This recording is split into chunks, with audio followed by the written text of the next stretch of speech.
Hi all, this is my very first long video.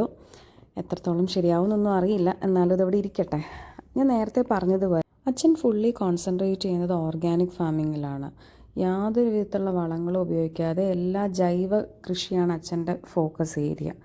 അതുകൊണ്ട് തന്നെ അച്ഛന് ഒരുപാട് അവാർഡ്സൊക്കെ കിട്ടിയിട്ടുണ്ട്. ഈ കർഷകശ്രീയൊക്കെ മൾട്ടിപ്പിൾ ടൈംസ് നമ്മുടെ വീട്ടിലേക്ക് കൊണ്ടുവന്നിട്ടുണ്ട് അച്ഛൻ.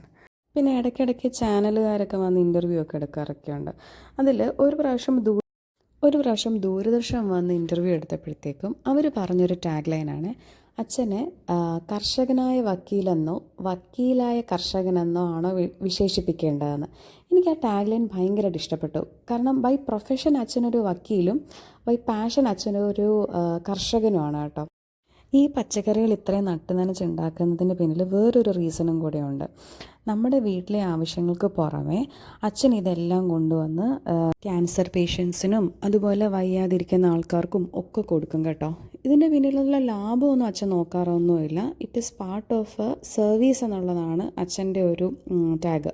കാരണം അവരോടൊക്കെ പറഞ്ഞിരിക്കുന്നതെന്ന് വെച്ചിട്ടുണ്ടെങ്കിൽ ഫുഡ് എപ്പോഴും ഒരു പ്യുവർ ഫോമിൽ കഴിക്കുക എന്നുള്ളതാണുള്ളത്. അപ്പോൾ അവരോട് മാത്രമല്ല, എല്ലാവർക്കും ബാധകമാണ്. പക്ഷെ അവർ കുറച്ചും കൂടെ കെയർ ചെയ്യണം എന്നുള്ളത് കൊണ്ട് അച്ഛൻ അവർക്കൊക്കെ കൊണ്ടുവന്ന് ഇങ്ങനെ കൊടുക്കും കേട്ടോ ഇതെല്ലാം. എറണാകുളം പോലത്തെ ഒരു സിറ്റിയിൽ നിന്ന് വന്നിട്ട് എനിക്ക് ഇത്രയും നീളമുള്ള പയറും വെണ്ടയ്ക്കയും ഒക്കെ കണ്ടപ്പോഴത്തേക്കും ഭയങ്കര അത്ഭുതമായിരുന്നു കേട്ടോ. ഇത് കാഴ്ചയ്ക്ക് മാത്രമല്ല, എനിക്കൊക്കെ സിറ്റിയിൽ നിന്ന് കിട്ടിക്കൊണ്ടിരുന്നിരുന്ന സാധനത്തിൻ്റെ ടേസ്റ്റ് ഇവിടെ വന്നപ്പോഴത്തേക്കും ഭയങ്കരമായിട്ട് മാറാൻ തുടങ്ങി. പിന്നെ ഞാൻ എറണാകുളത്തൊന്നും കാണാത്ത കുറേ പുതിയ ടൈപ്പ് ഓഫ് പച്ചക്കറികളും ഒക്കെ ഇവിടെ വന്നപ്പോൾ കാണാൻ തുടങ്ങി.